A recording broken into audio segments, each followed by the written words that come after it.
This is not a male thing or a female thing. It is not a Hollywood thing or a political thing. This is a human thing. Newsman Charlie Rose is the latest public figure accused of sexual misconduct. Roger Ailes, one of the most powerful men in news and politics, is out.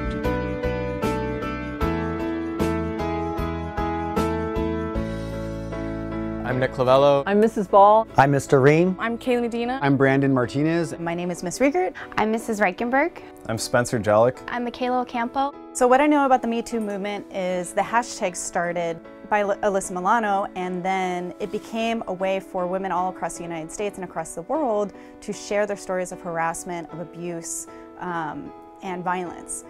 I've heard about the Me Too movement, and for a lot of it, I think that it is good exposure for people who have been raped or have been victims of sexual assault. I thought it was a really safe and great way for men and women to just come out and talk about how they were sexually harassed or assaulted. I think it's really incredible that after decades and decades of silent abuse, women are finally coming forward. Not just women, actually. Women, men, and children are coming forward to share their stories. A lot of guys definitely think they could get away with it because it's just it's so normal.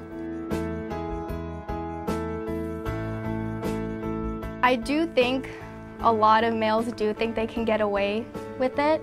They probably think the victim will be too scared to say something. Part of the problem is that from a young age, girls are taught to stay quiet and be nice, and that boys are stronger and somehow we are less than. It's like lewd comments, things like that. But that type of sexual harassment, I think, is extraordinarily common, and I think it happens in front of people on a regular basis, and it usually gets laughed off or brushed off.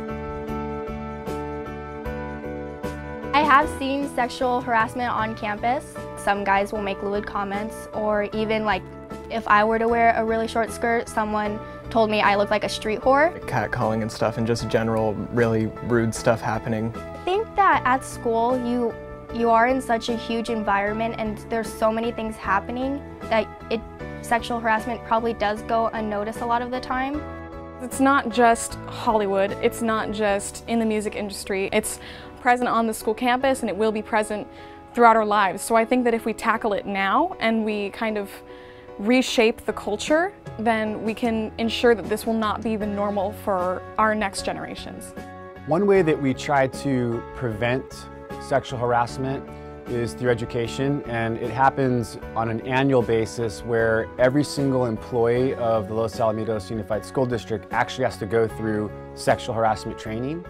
We should definitely teach it in school, with the health classes and with all the family ed stuff. We should definitely teach how to interact in a social format sexually with people so they're not oppressed. We wanted to remind you that as your counselors, we're here for you. If you need anything, if you are going through something, if something's bothering you or you're feeling uncomfortable, come see us. Our door is always open. We'd love to talk to you. We'd love to connect you to resources that are available to you. A trusted adult on campus or your counselor is always the best place to start. Yes, absolutely. I just want to echo what Mrs. Reichenberg is saying. If anything is going on that you really want to come and talk, definitely come to the counselor's office. We really want to help you. Me too. Me too. Me too. Me too. Me too. Me too. Me too. Me too. Me too.